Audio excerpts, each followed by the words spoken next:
طاہر گورا کے شو بلا تکلف میں میں حلیمہ سعدیہ آپ کو خوش آمدید کہتی ہوں۔ آپ ٹیک ٹی وی کے یوٹیوب چینل کو سبسکرائب کیجئے اور ڈونیٹ کے بٹن کو کلک کر کے ہمیں کنٹریبیوٹ کر سکتے ہیں۔ آج کے شو میں ہم بات چیت کریں گے کینیڈا کے فیڈرل الیکشنز کے حوالے سے 2 اپریل کو امریکہ کی طرف سے دنیا بھر میں لگنے والے ٹیرف کے امپیکٹ پر، روس امریکہ کی پیس ٹاک کے حوالے سے فرانس کی فار رائٹ لیڈر میرین لی پین کی نااہلی کے مسئلہ پر، بنگلہ دیش کے چیف ایگزیکٹو محمد یونس کے غیر ذمہ دارانہ بیان پر اور بلوچستان کے مسئلہ پر۔ تو چلیے بات چیت کا آغاز کرتے ہیں کینیڈا کے فیڈرل الیکشنز کے حوالے سے۔ کینیڈا کے الیکشنز اپریل کی 28 تاریخ کو ہونے جا رہے ہیں۔ ان الیکشنز کے حوالے سے ہمیں پولز کیا بتاتے ہیں، کیونکہ صورتحال بہت تیزی سے اوپر نیچے ہو رہی ہے۔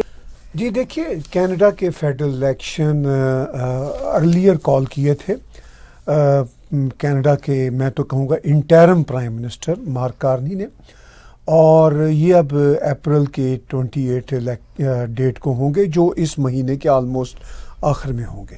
اب پولز کافی نرو کر رہے ہیں یا نروس نیس کریٹ کر رہے ہیں پولیٹیکل پارٹیز کے اندر، کیونکہ سچویشن بڑی کلیئر نظر آ رہی ہے۔ پولز کے مطابق پولز یہ کہہ رہے ہیں کہ شاید لبرل پارٹی پھر سے میجورٹی سرکار بنائے گی۔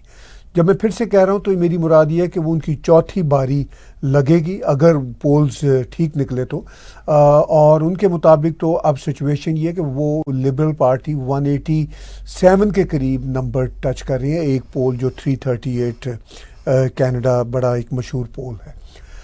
اب ظاہر ہے جو اس وقت کنزرویٹیوز کے جلسے ہو رہے ہیں اس میں بھی اچھے خاصے لوگوں کی تعداد آ رہی ہے۔ کنزرویٹیوز کے سپورٹرز کا یا پوٹینشیل ووٹرز کا یہی کہنا ہے کہ یہ پولز غلط ہیں۔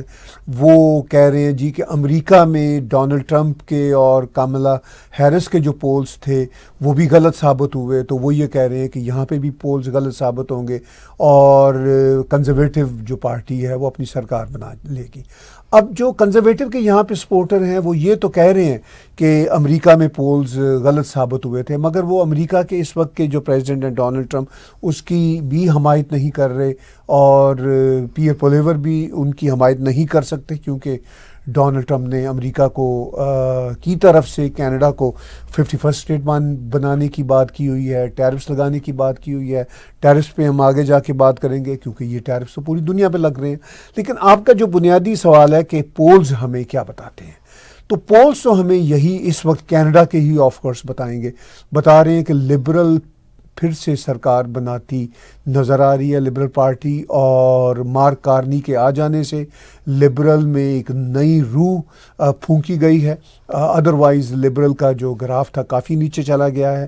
کچھ پولز یہ بتا رہے ہیں کہ نیک ٹو نیک مقابلہ ہے کنزرویٹیو کا اور لبرلز کا۔ کچھ پول یہ بھی بتا رہے ہیں کہ شاید کنزرویٹیو جیت بھی جائیں، مگر جو پولز بتا رہے ہیں کہ کنزرویٹیو جیت جائیں گے وہ بھی شاید جیت جائیں والی بات کہتے ہیں، اور وہ بہت کم پولز ہیں۔ زیادہ تر جو پولز ہیں وہ یہ بتا رہے ہیں کہ لبرل پارٹی کی میجورٹی کی سرکار بنے گی، ایون مائنورٹی کی سرکار بھی نہیں بنے گی۔ اور لبرل اور کنزرویٹیو کے علاوہ سب سے برا حال جو ان پولز میں دکھ رہا ہے وہ این ڈی پی پارٹی کا دکھ رہا ہے۔ این ڈی پی کو تو اب وہ ڈبل ڈیجٹس میں ان کے پچھلی سرکار میں 24 سیٹس تھیں، اب تو وہ بتا رہے ہیں کہ شاید وہ 10 سے بھی کم سیٹیں لیں، اور سو مچ سو کہ جگمیت سنگھ بھی شاید اپنی سیٹ نہ جیت سکیں، بلکہ کافی چانسز ہیں ان کے ہارنے کا، جو کینیڈا کے لیے ایک بہت ہی گڈ سائن ہوگا، کیونکہ ان کے کینیڈین پالیٹکس میں آ جانے سے کینیڈین پالیٹکس میں جو ڈرامہ بازی ہے وہ اور بڑھ گئی ہے۔ اگرچہ وہ اپنی کیمپین میں ہر جگہ یہی لکھتے ہیں کہ hatred has no place in Canada, مگر ان کے دل میں اتنی ہیٹرڈ ہے towards those who do not agree with him. تو سچویشن یہ ہے کہ پولز ہمیں یہی اب بتا رہے ہیں کہ اگلی سرکار شاید پھر لبرل کی بنے گی، اور اگر وہ بنتی ہے تو اور این ڈی پی کی مدد کے بغیر بنتی ہے تو یہ تو بہت ہی اچھا سائن ہوگا، کیونکہ جگمیت سنگھ کی ڈرامہ بازیاں اور پھر جو بلیک میلنگ اس کی طرف سے ہمیشہ رہی وہ ختم ہو جائے گی۔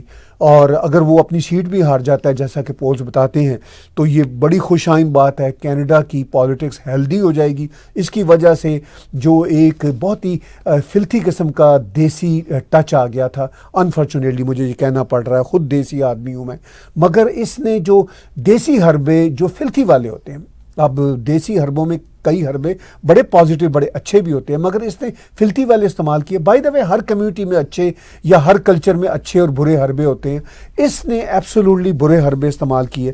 تو اب بہرحال پولز کافی اس کو بھی نروسنس کا شکار کر رہے ہیں, جگمیت سنگھ کو بھی اور ایون کنزرویٹو پارٹی کو بھی, کہ کنزرویٹو پارٹی کی جو لیڈ تھی ابھی کچھ 2.5-3 مہینے پہلے وہ بھی کافی نیچے آ گئی ہے. اس میں بھی ہم محسوس کر سکتے ہیں کہ کنزرویٹو پارٹی کی اندر کی جو اسٹیبلشمنٹ ہے, جس طرح انہوں نے بہت سارے کینڈیڈیٹس کو ریجیکٹ کیا, پیراشوٹ قسم کی انہوں نے لینڈنگ کروائی بہت سارے کینڈیڈیٹس کو, بہت ایروگنس اور اگنورنس نظر آئی کنزرویٹو پارٹی کے اندر. اگر وہ واقعی پولز کے مطابق پیچھے رہ جاتے ہیں تو ان کے لیے بھی ایک بڑا لیسن ہوگا کینیڈا کی پالیٹکس میں, اگر وہ کچھ سیکھنا چاہیں گے تو. کیا ان الیکشنز کے نتیجے میں کینیڈا کو مضبوط گورنمنٹ مل سکے گی؟ کیونکہ کینیڈا کی پولیٹیکل سچویشن جیسے کہ ابھی آپ نے تبصرہ کیا کہ ان اینڈ آؤٹ اور شیکی سی ہے. دیکھیے کینیڈا کے الیکشنز کے نتیجہ میں جو بھی گورنمنٹ بنتی ہے, اب وہ کیا مضبوط گورنمنٹ ہوگی. مضبوط گورنمنٹ کا تو ہم یہی ایک امپریشن لیتے ہیں کہ وہ گورنمنٹ جو میجورٹی میں اپنی سرکار بنائے, جن کے پاس سب سے زیادہ سیٹیں ہوں. اب اگر فرض کیجئے اگلی جو سرکار ہے کوئی بھی پارٹی اپنی میجورٹی میں بنانے میں کامیاب ہو جاتی ہے, جیسا کہ دکھتا ہے موسٹ لائکلی لبرلز, اور اس کے بعد دوسرا چانس تو کنزرویٹو کا ہے, اور یہ بھی چانس ہے کہ ان دونوں پارٹیوں میں سے کوئی ایک مائنورٹی کی سرکار بنانے کی پوزیشن میں بھی آ سکتی ہے. لیکن it doesn't matter in my opinion, جو بھی سرکار بنتی ہے چاہے وہ میجورٹی کی بنے جس پارٹی کی بھی بنے, چاہے وہ مائنورٹی کی بنے جس پارٹی کی بھی بنے, وہ ڈونلڈ ٹرمپ کے چیلنجز کا مقابلہ کر سکے گی. آپ کا بنیادی سوال یہ ہے, میرا یہ خیال ہے کہ وہ ڈونلڈ ٹرمپ کے چیلنجز کا مقابلہ نہیں کر سکتی. اس کی کئی وجوہات ہیں. ایک تو یہ ہے کہ ڈونلڈ ٹرمپ کے سب سے بڑے چیلنجز ٹورڈز کینیڈا, اور ویسے تو پوری دنیا کے لیے مگر کینیڈا کے لیے سب سے بڑے چیلنجز ٹیرفس, اکنامک پریشرز کے ہیں. کینیڈا کی جو تجارت ہے وہ کوئی آلموسٹ 80% پلس مائنس جو ہے وہ امریکہ کے ساتھ ہے. امریکہ پہ ہی ہمارا ریلائنس ہے.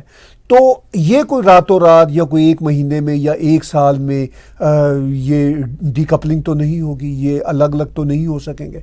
تو اس ساری صورت میں آف کورس جو بھی سرکار کینیڈا کی بنتی ہے, میں بار بار کہہ رہا ہوں میجورٹی بنے میں مائنورٹی بنے, یہ ڈونلڈ ٹرمپ کے چیلنجز کا مقابلہ نہیں کر سکے گی. ان کو جو ڈونلڈ ٹرمپ کے چیلنجز کے ساتھ ساتھ سب سے بڑا چیلنج خود کینیڈا کے اندر ہے. کینیڈا کے بہت سارے ایشوز ہیں, ہاؤسنگ کرائسس ہے کینیڈا میں, فنینشیل کرائسس آلریڈی ہے, اب اور بڑھ جائے گا ان ٹیرفس کے بعد, ان امپلائمنٹ بڑھے گی, پھر یہاں پہ امیگریشن کا کرائسس ہے, بہت سارے کرائسس ہیں. اٹ ڈزنٹ میٹر نیکسٹ سرکار میجورٹی کی ہو یا مائنورٹی کی ہو, ان کے لیے صرف ڈونلڈ ٹرمپ چیلنج نہیں ہے, خود کینیڈا کے انٹرنل چیلنجز. ڈفرینسز تو ہیں, لیکن کیا کوئی settlement futuristic point of view سے آپ دیکھتے ہیں کہ ان بٹوین کوئی ایسی سیٹلمنٹ ہو جائے کہ جس سے کینیڈا کے حالات بھی بہتر ہو جائیں اور یونائٹڈ اسٹیٹس اور کینیڈا کے جو پرانے ریلیشنز ہیں وہ کچھ بہتر ہوتے نظر آئیں؟ دیکھیے اس میں سیٹلمنٹ کا مسئلہ نہیں ہے, settlement is a very different thing. جو چیلنجز ہیں ان کا سیٹلمنٹ کے ساتھ کوئی تعلق نہیں ہے. جو کینیڈا کے انٹرنل چیلنجز ہیں, کیا کینیڈا کی پولیٹیکل پارٹیاں آپس میں بیٹھ کے سیٹل کر لیں؟ وہ سیٹل کرنا بھی چاہیں تو نہیں کر سکتے. جو اکنامک کرائسس ہے, جو ہاؤسنگ کرائسس ہے, وہ پولیٹیکل پارٹیاں آپس میں بیٹھ کے ایک دوسرے کے ساتھ ہاں میں ہاں بھی ملا لیں, اور آلریڈی وہ ملاتی ہیں جہاں ان کو ضرورت ہوتی ہے. تو کیا housing crisis over a night over a year ختم ہو جائے گا؟ یہاں تو لاکھوں گھر چاہیے. وہ ایسے کام ہیں جو ان کو کرنے ہوں گے. جو یہاں پہ امیگریشن کا پرابلم ہے وہ اب یہ حل کرنا شروع کریں گے تو بھی اس میں کئی سال لگیں گے جا کے. اور اسی طرح جو اگر یہ امریکہ کے ساتھ سیٹلمنٹ یا ڈونلڈ ٹرمپ کے ساتھ سیٹلمنٹ کرتے ہیں وہ پاسبل نہیں ہے, چونکہ ڈونلڈ ٹرمپ تو پوری دنیا کے اوپر ٹیرف لگا رہا ہے, یورپ پہ بھی, میکسیکو پہ بھی, چائنا پہ بھی, انڈیا پہ بھی, پوری دنیا پہ اس کی پالیسی ہے. تو وہ کس کے ساتھ سیٹل کریں گے؟ یہ سیٹلمنٹ کا مسئلہ نہیں ہے, یہ مسئلہ یہ ہے کہ جو بھی یہاں کی نیکسٹ سرکار بنے گی وہ کیا اتنی وائزلی یہ کام کر سکیں گے؟ مجھے اس لیے نظر نہیں آتا کہ آلریڈی اگر ہم لبرل کی ایزیوم کریں کہ ان کی نیکسٹ سرکار ہوگی تو لبرل کی یہی وہ ٹیم ہے مائنس مارک کارنی، وہ بھی نئے آئے ہیں پالیٹکس میں. مارک کارنی کے علاوہ وہی چہرے ہوں گے، وہی کرسیا فری لینڈ، وہی دوسرے منسٹرز اور وہی کیبنٹ، اور وہی اگر ان کی سرکار بنتی ہے تو کیا فرق پڑے گا؟ مجھے وہ بہت فرق پڑتا نظر نہیں آ رہا. ہاں، مارک کارنی شاید کچھ بہتر بزنس پالیسیاں لے کر آئیں اور ان کے رزلٹ اگلے 3-4 سال میں ہی ہم دیکھ سکیں گے. اسی طرح اگر فرض کیجئے کنزرویٹو کی مائنورٹی یا میجورٹی سرکار بنتی ہے تو کنزرویٹو کے لیڈر بھی ہمارے سامنے ہیں، ان کا ویژن بھی ہمارے سامنے ہے جو کوئی خاص ویژن نہیں ہے. ان کے بھی جو ارد گرد کے لوگ ہیں وہ اسی طرح کے بونے قد کے لوگ ہیں مائمس سے، ان کا بھی کوئی خاص ویژن نہیں ہے.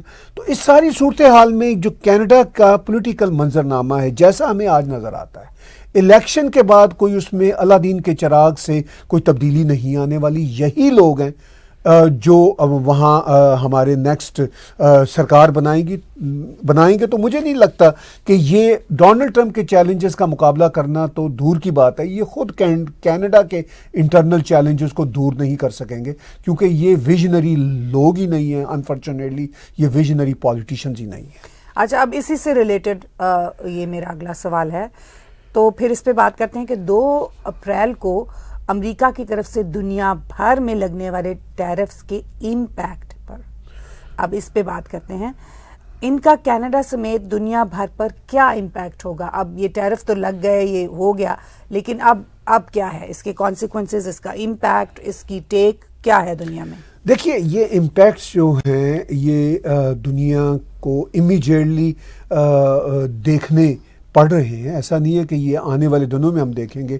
سٹاک مارکیٹ نیچے جا رہی ہے، اور پریزیڈنٹ ڈونلڈ ٹرمپ کا یہ جو ٹیرف لگانے کا ہے یہ ان کی وہ الیکشن کیمپین کا حصہ ہے. ان کی جو ماگا الیکشن کیمپین رہی ہے اس میں بڑے بڑے ریڈیکل ہیں، امیگریشن کے مسائل ہیں، انٹرنیشنل مائیگریشن کے ایشوز ہیں، امپیکٹ کے ایشو ہیں. اب دیکھیے امپیکٹس کی یہ جو ہم ٹیرفز کے امپیکٹس کی ہم بات کر رہے ہیں تو یہ ہمیں سمجھنے کی ضرورت ہے کہ دنیا بہت چیخ رہی ہے کہ بھئی آپ یہ فری ٹریڈ کو خراب کر رہے ہیں، دنیا کی اکانومی کو خراب کر رہے ہیں. وہ یہ کہہ رہے ہیں کہ میں کینیڈا کا اکنامک کلچر اور اکنامک سٹائل چینج کر رہا ہوں کیونکہ میں نے وعدے کیے ہیں الیکشن میں، میری ٹیم ایسا چاہتی ہے. وہ کہتے ہیں کہ وہ خود کہتے ہیں کہ عارضی طور پر وہ کہتے ہیں کہ ہم امریکنز کو بھی دکھتے ہوں گی، دنیا بھر کو دکھتے ہوں گی، لیکن وہ کہتے ہیں کہ in the long run America first کے ان کا ایک فارمولہ ہے. وہ کہتے ہیں امریکہ فرسٹ کے معاملے پہ ان دا لانگ رن امریکہ کو بہت فائدہ ہوگا. دیکھیے بات بڑی سمپل ہے. مثال کے طور پر کینیڈا میں جتنی گاڑیاں بنانے کی کمپنیاں ہیں بنیادی طور پر تو وہ سب امریکی ہیں.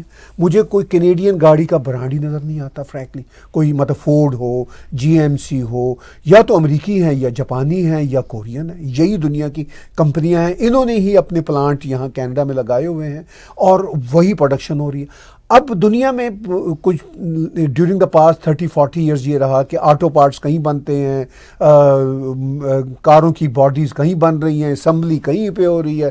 تو اب وہ پوری دنیا پہ ایفیکٹ ہوگا. ڈونلڈ ٹرمپ کہتے ہیں کہ میں امریکہ کے لیے یہ کلچر چینج کر دوں گا. وہ کہتے ہیں کہ ہماری لیے کچھ دقتیں تو ہوں گی. اسی طرح فارماسیوٹیکل انڈسٹری میں وہ کہتے ہیں کہ میں یہ اب کلچر چینج کروں گا، میں یہ چاہتا ہوں کہ جابس امریکہ میں واپس آئیں. دیکھیے امپیکٹ لگانے سے امریکہ کو کوئی بہت اپیرنٹلی وہ کہتے تو ہیں کہ بڑا ہمیں فائدہ ہوگا ٹیکسز ویکسز میں، مگر ان فیکٹ وہ تو کنزیومر پہ دباؤ ہوگا. لیکن ریالٹی کیا ہوگی کہ in the long run Donald Trump یہ چاہ رہے ہیں کہ امریکہ میں جابز واپس آئیں. فارماسیوٹیکل ہو، فوڈ ہو، یہ چپ انڈسٹری ہو، یہ جو آٹومیشن کی انڈسٹری ہے یہ ہو. وہ ان کا یہ مکمل طور پر ہے کہ میں اس پہ 25% سے پتہ نہیں 50-75% تک جاؤں گا. تو یورپ بھی اس وقت چیخ رہا ہے کیونکہ وہ یہ کہتے ہیں کہ ہماری جو پروڈکٹس ہیں، جو امریکی گاڑیاں جو امریکہ میں بنتی ہیں، اب ظاہر ہے کینیڈا میں جو گاڑیاں بنتی ہیں وہ بھی امریکی برانڈ ہے، جیسے فورڈ کی گاڑیاں GMC کی برانڈ ہے، مگر چونکہ وہ کینیڈین آنرز ہیں، کینیڈین شیئر ہولڈرز ہیں اسٹاک مارکیٹ کے، اور وہ کینیڈین کمپنیاں ہیں، تو وہ یہ کہتے ہیں کہ بھائی ٹھیک ہے، اب ہم جو امریکہ میں پروڈیوس کرتے ہیں، جو امریکہ میں سب کچھ ہوتا ہے، وہ اب آگے دنیا میں جائے گا. یا وہ کہتے ہیں کہ ہماری پروڈکٹس کو بھی آپ اسی طرح اسی ٹیرف کے ساتھ لیں جس ٹیرف کے ساتھ ہم آپ کی پروڈکٹس لیتے تھے. وہ کہتے ہیں ایسا نہیں ہوا. وہ کہتے ہیں یورپ کی گاڑیاں جو ہیں وہ یہاں امریکہ میں جب آتی ہیں تو وہ ڈیفرنٹ پرائس ہوتی ہے, یورپ میں ڈیفرنٹ ہوتی ہے. تو وہ کہتے ہیں ہم بھی اسی طرح اب یورپ کو اپنی گاڑیاں بیچیں گے, اور یورپ نے لینی ہے تو ہماری گاڑیاں لیں, ہم ان کی گاڑیاں اگر لیں گے تو ہم ان پہ ٹیرف لگائیں گے. تو یہ ایک بہت بڑا میں یہ سمجھتا ہوں کہ جو کارپوریٹ کلچر ہے یا ایون اکنامک کلچر ہے, میں تو یہ ٹرم یوز کروں گا, وہ چینج کر رہے ہیں پریزیڈنٹ ڈونلڈ ٹرمپ. تو یہاں پہ یہ بہت اہم سوال ہے کہ کیا آپ اس کو نیو چینجنگ ورلڈ آرڈر کے ساتھ ریلیٹ کر سکتے ہیں؟ آپ اس پہ کیا کہنا چاہیں گے؟ کیا یہ سب کچھ کیونکہ ورلڈ آرڈر ہی چینج ہو رہا ہے تو اس کی وجہ سے یہ سب کچھ ہے, اس کے ساتھ ریلیٹڈ ہے, یا یہ ایک بالکل اور طرح کے اس پہ ہے؟ ان کی بہت ساری الیکشن کیمپین کی باتیں ہیں. جو نیو ورلڈ آرڈر کی جب ہم بات کرتے ہیں, جیسا کہ آج کل ہم کر رہے ہیں, وہ نیو ورلڈ آرڈر ہوگا, وہ تو پریزیڈنٹ ڈونلڈ ٹرمپ کا جیو پالیٹکس اور انٹرنیشنل افیئرس کے معاملے میں, فارن پالیسی کے معاملے میں مسئلہ ہے, وہ اپنی جگہ چل رہا ہے. لیکن میں نے جو بات کی یہ اکنامک کلچر کا مسئلہ ہے, چونکہ وہ یہ ان کی ٹیم محسوس کرتی ہے کہ امریکہ اکنامیکلی دنیا میں مس یوز ہوا, دنیا نے اس کو مس یوز کیا. ہم اپنی اکنامک جو ہیں لبرٹیز اپنے لیے, صرف امریکنز کے لیے اب ہم واپس لائیں گے, جابز واپس لائیں گے. تو یہ ان اے وے جو new world order so called بن رہا ہے یہ بھی اس کا حصہ بنے گا آف کورس. لیکن ہم دیکھتے ہیں کہ کیا پریزیڈنٹ ٹرمپ کی یہ پالیسیاں جو ہیں یہ واقعی کوئی نیا ورلڈ آرڈر لاتی ہیں یا نیا کوئی ڈس آرڈر لاتی ہیں. ٹائم ول پروو, بیکاز یہ وہ چیزیں ہیں جو ایک سٹیپس ایک وقت میں چل رہی ہوتی ہیں اور پھر time proves them right or wrong, just like a new thing and new change, you know. چلیے اب ہم بات کرتے ہیں روس امریکہ کی پیس ٹاک آپ کو کس طرف جاتی نظر آتی ہیں, کیونکہ یہ بہت عرصے سے بہت بڑا سوال ہے. دیکھیے روس امریکہ کی جو پیس ٹاک ہیں یہ بنیادی طور پر تو ابھی کوئی 1-1.5 مہینہ پہلے شروع ہوئی ہیں. ان کا تو کوئی چانس ہی نہیں تھا اگر پریزیڈنٹ ٹرمپ آفس میں نہ آتے. اب یہ بھی ان کی الیکشن کیمپین کا حصہ ہے. اب دنیا بھر کا جو میڈیا ہے وہ ان کو ٹیز کرنے کی یا موک کرنے کی کوشش کرتا ہے کہ پریزیڈنٹ ٹرمپ بات یہ ہے کہ آپ نے تو کہا تھا کہ 1 دن میں جنگ میں ختم کرا دوں گا, آپ تو یہ جنگ ختم نہیں کرا سکے. اب دنیا یہ بھول جاتی ہے کہ خود ٹیلی ویژن کے اینکرز اور بڑے بڑے جگادری جرنلسٹ اور دنیا بھر کے پالیٹیشین کہتے ہیں جی کہ ہم اگر یہ چاہتے ہیں کہ یہ کام منٹوں میں ختم ہو جائے, یا وہ کہتے ہیں جی کہ ہم 1 ملین ٹائم یورپ کو وزٹ کرنا چاہتے ہیں. میں ایک بار ایک امریکن جرنلسٹ کی بات سن رہا تھا, تو وہ یہ سب سلینگ ہوتے ہیں, یہ سب کہنے کی باتیں ہوتی ہیں. اسی طرح پریزیڈنٹ ٹرمپ جب کہتے تھے کہ 1 دن میں ختم کروا دوں گا تو وہ ایک سلینگ تھا یا ایک طرح سے ایکسپریشن تھا کہ میں اس کو ختم کرا دوں گا. اب وہ جب ختم کرانے کا عمل شروع ہوا ابھی 1.5-2 مہینوں سے جب یہ بات چیت شروع ہوئی ہے, تو ظاہر ہے یہ 1.5-2 مہینے اتنے کمپلیکس مسئلے ہیں یوکرین اور رشیا کی جنگ کے. صرف یہ 3 سالہ پرانے نہیں ہیں, 2014 کو بھی کریمیا پہ قبضہ کیا تھا. پھر اس سے بھی زیادہ مسئلہ نیٹو کا اور رشیا کی ٹینشن وہ دہائیوں پر بیس کرتی ہے. تو اب یہ کہنا جی کہ یہ راتوں رات ختم ہو جائیں گے, 1 دن میں ختم ہو جائیں گے, چند مہینوں میں ختم ہو جائیں گے, پاسبل نہیں ہے. اگرچہ پریزیڈنٹ ٹرمپ نے ابھی لاسٹ سنڈے کو ہی تھوڑا سا غصے کا اظہار کرتے ہوئے یہ کہا کہ میں بہت فرسٹریٹ ہوں, بہت ڈس پوائنٹ ہوں. جو ولادیمیر پوتن ہیں جو پریزیڈنٹ ہیں رشیا کے, وہ اب لیجیٹیمیسی آف زیلنسکی کا کویشچن اٹھا رہے ہیں. وہ کہہ رہے ہیں کہ وہ پیس نہیں ہونے دینا چاہتے. اب ظاہر ہے پریزیڈنٹ ٹرمپ کی تو خواہش ہے کہ یہ راتوں رات پیس ہو جائے, تاکہ انہوں نے جو وعدہ کیا تھا وہ ان کے گلے سے وہ جو انہوں نے ایک ہار سا پہنا تھا وہ جگمگانے لگے ہار. وہ دنیا کو کہہ سکیں کہ ہاں میں نے یہ وعدے کا ایک ہار یہ بھی پہنا تھا, اب یہ جل رہا ہے یعنی جگمگا رہا ہے, تو اب دنیا میں امن آ گیا ہے. لیکن ایسا پریکٹیکلی ممکن نہیں. انہیں یوکرین کی طرف سے بھی دقتوں کا سامنا ہے پریزیڈنٹ ٹرمپ کو, اور ان کو رشیا کی طرف سے بھی دقتوں کا سامنا ہے. اب رشیا نے یہ کہا ہے, رشیا کی فارن منسٹری کے اسپوکس پرسن نے کہا ہے کہ بھئی یہ ہم امریکہ کے ساتھ کام کر رہے ہیں, بیک ڈور ڈپلومیسی چل رہی ہے اور کہیں نہ کہیں ہمارے یہ اچھے رزلٹس آئیں گے. اب میرا یہ خیال ہے کہ روس اصل میں تو یہ روس اور یوکرین کی پیس ٹاک ہونی چاہیے, مگر وہ دونوں ابھی بیٹھ نہیں سکتے ایک میز پہ. تو اب یہ روس اور امریکہ کی پیس ٹاک چل رہی ہے, چونکہ امریکہ یوکرین کو پیس ٹاک کی ٹیبل پہ لا سکتا ہے, یورپ کو بھی لا سکتا ہے. امریکہ نے کافی ان کی لگامیں کھینچی ہیں, یورپ کی بھی اور یوکرین کی بھی. اب امریکہ تھوڑی سی روس کی بھی لگامیں کھینچنا چاہ رہا ہے, چونکہ روس یہ سمجھ رہا ہے کہ بھئی اب یہ ہے کہ امریکہ ان کی طرف اپنا جھکاؤ دکھا رہا ہے, پریزیڈنٹ ٹرمپ اپنا جھکاؤ دکھا رہے ہیں, تو ہم جو چاہیں کر دیں. تو پریزیڈنٹ ٹرمپ کو اب امریکہ کی جانب سے روس کی بھی لگامیں کھینچنا ہوگی, اور یہ ایک مشکل کام ہے. روس کوئی چھوٹا دیش نہیں ہے, بہت بڑی پاور ہے. روس نے آج ہی کہا ہے کہ ہم اپنی آرمی میں فردر ایکسپینشن کریں گے. تو روس تو ذہنی طور پر تیار ہے کہ بھئی یہ مسئلہ کسی طرف بھی جا سکتا ہے, اور یہ جنگ پتہ نہیں رکنی ہے یا نہیں رکنی, مجھے اپنی تیاریاں پوری رکھنی ہے. لیکن بہرحال پریزیڈنٹ ٹرمپ کی یہ پوری کوشش ہے, ان کو یہ پتہ ہے کہ یہ جنگ امریکہ کے لیے اگر یہ فردر بہت اور یہ اگر ایکسٹینڈ کرتی ہے تو یہ امریکہ کے لیے, یورپ کے لیے, ویسٹرن ورلڈ کے لیے یہ بڑی مہلک جنگ ہے, اور یہ بڑا ہی سینسٹیو مسئلہ ہے. جو امریکی یا یورپین میڈیا موک کر رہا ہے پریزیڈنٹ ٹرمپ کو کہ جی آپ نے تو کہا تھا ایک دن میں جنگ روک دیں گے, ان کو یہ سمجھنا چاہیے کہ اٹس ناٹ دیٹ ایزی. یہ پروسیس شروع ہو گیا پیس ٹاک کا, یہی کافی ہے, کیونکہ پہلے تو یہ پروسیس بھی نہیں چل رہا تھا. Everything takes time. Change especially takes time. Disorder has its own order. تو چلیے اب تھوڑا سا ایک اور طرف چلتے ہیں, یعنی فرانس کی فار رائٹ لیڈر میرین لی پین کی نااہلی کے مسئلہ پر. یورپ میں فار رائٹ کی پارٹیوں کو دبانے کی کوشش کیوں کی جا رہی ہے, اور یہاں پہ تھوڑا سا میرا سوال یہ بھی ہے کہ کیا یہ صرف یورپ تک ہی محدود رہے گا, یا یہ اس کا کوئی آپ گلوبل امپیکٹ دیکھتے ہیں؟ گلوبل امپیکٹ تو یہ ہے کہ جہاں کہیں جو بھی پولیٹیکل پارٹی ہوتی ہے پاور میں, اس کی کوشش ہوتی ہے کہ دوسری جو پولیٹیکل پارٹیاں ہیں ان کو ہم سنپ کریں. ترکیے کی مثال ہم نے پچھلے شو میں ڈسکس کی, وہ مسئلہ ابھی بھی چل رہا ہے. ترکیے کے طیب اردوغان چاہتے ہی نہیں ہیں کہ اپوزیشن جو ہے وہ آگے جا سکے.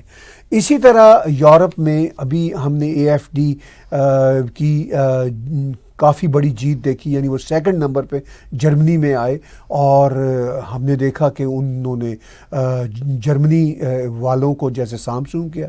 وہ یہ کہتے ہیں کہ یہ کیسے ممکن ہے. ابھی یہ جو میرین لی پین ہیں, یہ بھی ابھی پچھلے سال فرانس کے الیکشن میں ان کی بڑی بہتر پوزیشن آ رہی تھی, اور ایک مقام پہ تو یہ لگ رہا تھا کہ کہیں یہ جیت نہ جائیں.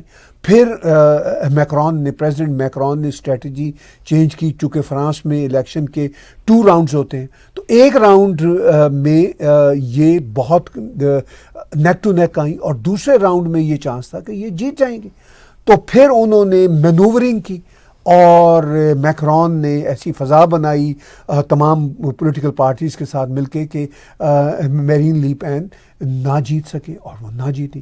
پھر اب یہ جو پولز بتا رہے ہیں کہ 2027 کے جو الیکشنز ہیں, اس میں پولز یہ پروجیکشن دے رہے تھے کہ میرین لی پین جو فار رائٹ کی وہاں پہ پارٹی کی ہیڈ ہیں, ان کے بارے میں یہ پروجیکشن تھی کہ یہ وہاں پہ جیت جائیں گی. تو انہوں نے, اب میکرون نے تو یہ نہیں کیا اپیرنٹلی, مگر یہ پولیٹیکل انجینئرنگ ہے. اب فرانس کی ایک عدالت نے ان کو کرپشن کے کیس میں پکڑ لیا. اب وہ کرپشن بڑی فنی قسم کی, عجیب قسم کی ہے. وہ یہ کہتے ہیں جی کہ انہوں نے جو $4 ملین جو یورپین یونین میں ان کی پارٹی کے تھے, وہ اس کو اپنی پارٹی کے اندر ٹرانسفر کیا اور لوگوں کو تنخواہیں دی. اب یہ ایسی کرپشن بھی نہیں ہے کہ جس میں یہ وہ کہہ رہے ہوں, جج کہہ رہے ہوں کہ یہ پیسہ اپنے گھر لے گئی, ایسی بات بھی نہیں. وہ تو تنخواہیں دی ہیں ان کی پارٹی کے سٹاف کو. اب وہ جو پیسہ تھا وہ ان کی پارٹی کا ہی تھا, مگر وہ چونکہ یورپین یونین کا جو ان کا ونگ ہے وہ اس میں تھا. اب اس طرح کی خبریں فرانس میں آ رہی ہیں, کیا ریالٹی ہے یہ تو اب آنے والے دنوں میں پتہ چلے گا, چونکہ میرین لی پین اس مسئلہ کو چیلنج کر رہی ہیں کورٹ میں فردر. لیکن کہا جاتا ہے فرانس کا جو کورٹ سسٹم ہے وہ بڑا سلو ہے, اور in next 2 years people are not sure کہ وہ کورٹ سسٹم کے ذریعے ساری کی ساری فردر اسکروٹنی ہوگی. لیکن یہ بات طے ہے کہ فار رائٹ کی پارٹیوں کو چیلنج ہے. یہ چیلنج ہم نے دیکھا جرمنی میں ابھی ریسنٹلی دیکھا, ان کی پارٹی کو فرانس میں چیلنج 2-3 سالوں سے چلا آ رہا ہے. اور یہی بات JD وینس نے میونخ سیکیورٹی کانفرنس میں لاسٹ ایئر کی تھی. انہوں نے کہا تھا کہ بھئی ہم دنیا بھر کو لیکچر تو دیتے ہیں, کہ جی آپ میں ڈیموکریسی، یا خود ہمارے ویسٹرن ورلڈ میں اب ڈیموکریسی کو اور فریڈم آف ایکسپریشن کو شدید خطرات ہیں. اور یہ جو فیصلہ سامنے آیا ہے اس کے بارے میں بھی میرین لی پین کا کہنا ہے کہ بھائی مسئلہ یہ ہے کہ یہ بھی پولیٹیکل انجینئرڈ فیصلہ ہے جج کا، اور ان حالات میں یہ لگتا بھی ہے. تو ہوگا کیا؟ ہوگا یہ کہ جتنا یہ جیسے جرمنی میں اے ایف ڈی کو دبانے کی کوشش کر رہے ہیں وہاں کے پولیٹیکل سرکل، اتنا وہ آگے جا رہی ہے. جتنا فرانس میں ان کو دبانے کی کوشش میکرون اور ان کے لوگ کرنا چاہ رہے ہیں، یہ اور آگے پاپولر ہوں گی. اگر فرض کیجئے میرین لی پین کو اگلا الیکشن لڑنے کی اجازت نہ بھی ملی تو ان کی پاپولیرٹی کے گراف میں اور اضافہ ہوگا. اور اس وجہ سے نیدرلینڈ میں فار رائٹ بیٹھا ہوا اس وقت رائٹ کی پارٹی، آسٹریا میں ہے، ویانا میں کافی ان کی اس وقت بہتر پوزیشن ہے، ہنگری میں ان کی سرکار ہے، اور بھی جگہوں پہ یہ بن رہا ہے. ابھی ہم نے رومانیہ میں دیکھا، وہاں پہ فار رائٹ کے لوگوں کو گرفتار کر لیا. تو وہی جے ڈی وینس کی بات کہ بھی بات یہ ہے کہ یہ جو لیفٹ کے لوگوں نے ویسٹرن ورلڈ پہ ایک طرح سے قبضہ کیا ہوا تھا. ٹروڈو کی مثال ہمارے یہاں کینیڈا میں تھی، اور وہاں پہ مثال امریکہ میں جو بائیڈن کی تھی. یہاں چینجز آئی ہیں، اور امریکہ کے بعد، کینیڈا کے بعد ہم یہی چینجز اب ایکسپیکٹ کرتے ہیں کہ یورپ میں آئیں گی. کینیڈا میں اگر فرض کیجئے مارک کارنی یہ گورنمنٹ بنا لیتے ہیں الیکشن کے بعد، مارک کارنی اگرچہ لیفٹ کے لبرل کے لوگ ہیں مگر وہ شاید اتنا ایکسٹریم لیفٹ پہ نہیں جائیں گے جتنا ایکسٹریم لیفٹ پہ ٹروڈو تھا. یہ بھی اب سینٹر لیفٹ میں کہیں آئیں گے، تاکہ یہ جو یہاں پہ رائٹ کا یا فار رائٹ کا رجحان ویسٹرن ورلڈ میں اب آگے بڑھ رہا ہے، تو اس کو اسی طرح یہ کاؤنٹر کر سکتی ہیں لیفٹ کی پارٹیاں تھوڑے سے ہوش کے ناخن لے کر. ابھی حال ہی میں بنگلہ دیش کے چیف ایگزیکٹو محمد یونس نے چین کے وزٹ کے دوران ایک غیر ذمہ دارانہ بیان دیا ہے. آپ اس صورتحال کو کس طرح دیکھتے ہیں؟ دیکھیے یہ بیان جب انہوں نے دیا، اس کے بعد کچھ لوگوں نے سوشل میڈیا پہ لکھا تو مجھے یقین نہیں آیا کہ وہ اتنا غیر ذمہ دارانہ بیان دے سکتے ہیں. پھر جب میں نے ان کی تقریر سنی جو چین میں انہوں نے اپنے وزٹ کے دوران کی، تو آئی واز شاکڈ. وہ جس طرح باتیں کر رہے تھے محمد یونس، وہ کہہ رہے تھے کہ یہ جو بھارت کی نارتھ ایسٹ کی 7 اسٹیٹس ہیں جن کو 7 سسٹر اسٹیٹس کہا جاتا ہے، وہ کہہ رہے تھے چین میں کچھ لوگوں سے بات چیت کرتے ہوئے کہ یہ جو 7 اسٹیٹس ہیں یہ مکمل طور پر بنگلہ دیش پہ ڈیپینڈ کرتی ہیں، کیونکہ یہ لینڈ لاک اسٹیٹس ہیں اور یہ بنگلہ دیش کی ایک طرح سے کسٹڈی میں ہے. وہ اس طرح کی بات کر رہے تھے، یعنی وہ کہتے ہیں کہ وہ ہم ہی ان کو بے آف بنگال یا انڈین اوشن کا ہم دے سکتے ہیں. اب دیکھیے انڈین اوشن کی ہم بات کریں، انڈین اوشن انڈیا کے نام پہ ہے. بے آف بنگال کی بات کریں، Bay of Bengal does not mean کہ یہ بنگلہ دیش کا ہے. Bengal happen to be India's biggest state before this Bangladesh and Pakistan came into existence. تو وہ تو بنگال کے نام پہ ہے. اچھا پھر فرض کیجئے کیا وہ جو 7 اسٹیٹس ہیں وہ کوئی الگ ملک ہیں؟ یہ تو ویسے بات چیت کرتے کرتے ان کی زبان لڑکھڑا گئی. یہ تو ایک جگہ پہ اس کو ملک ہی کہہ رہے تھے، 7 اسٹیٹس کا ملک. تو پھر ان کو فوراً خیال آیا کہ نہیں یہ انڈیا کی ریاستیں. اگر یہ انڈیا، جیسا کہ وہ انڈیا کی ریاستیں ہیں، ان کو بنگلہ دیش کی کیا محتاجی ہو سکتی ہے؟ وہ مطلب وہ تو اپنے ہی دیش میں سے گزر کے نیچے پونے کو آتے ہوئے، ممبئی کو جاتے ہوئے، وہ تو ڈائریکٹ سی کو کنیکٹ ہوتی ہیں کیونکہ وہ بھارت کا حصہ ہیں. ان کی جو بھی گڈز ہیں، جو بھی پروڈکشنز ہوں گی، جو بھی ان کی جو بھی ٹریفک ہے ان کی گڈ سپلائی کی، وہ ساری کی ساری تو ان کے اپنے دیش کے ذریعے ہوگی. ان کو کیوں بنگلہ دیش کی ضرورت ہے؟ یہ بنگلہ دیش کو کیوں یہ اس طرح کا خبت ہے کہ یہ اسلام کے بھی ٹھیکیدار ہیں، خاص طور پر محمد یونس جب سے سرکار میں آئے ہیں، اور یہ پورے ریجن کے ٹھیکیدار ہیں. اگرچہ محمد یونس پرائم منسٹر نریندر مودی سے ملنے کے لیے تڑپ رہے ہیں اور انڈیا ان کو پرمٹ نہیں کر رہا پرائم منسٹر مودی کی ملاقات اس چیف ایگزیکٹو سے، کیونکہ اس کی حیثیت کوئی نہیں ہے. یہ بنیادی طور پر الیکشن کروانے آیا تھا بنگلہ دیش کے، اب یہ چمٹ کے بیٹھ گیا ہے اور پھر یہ عجیب و غریب حرکتیں کر رہا ہے. اریٹیٹ، جان بوجھ کے اریٹیٹ کر رہا ہے. کبھی پاکستان کے ساتھ مل کے یہ اپنی جنگی مشقیں کر رہا ہوتا ہے. بھائی تمہیں پتہ ہے کہ تمہارا دیش آلموسٹ مور دین 90% از ان دا جولی، وہ جو جولی ہے بھارت کی جولی میں پڑا ہوا ہے. You are in lapse of India's boundaries.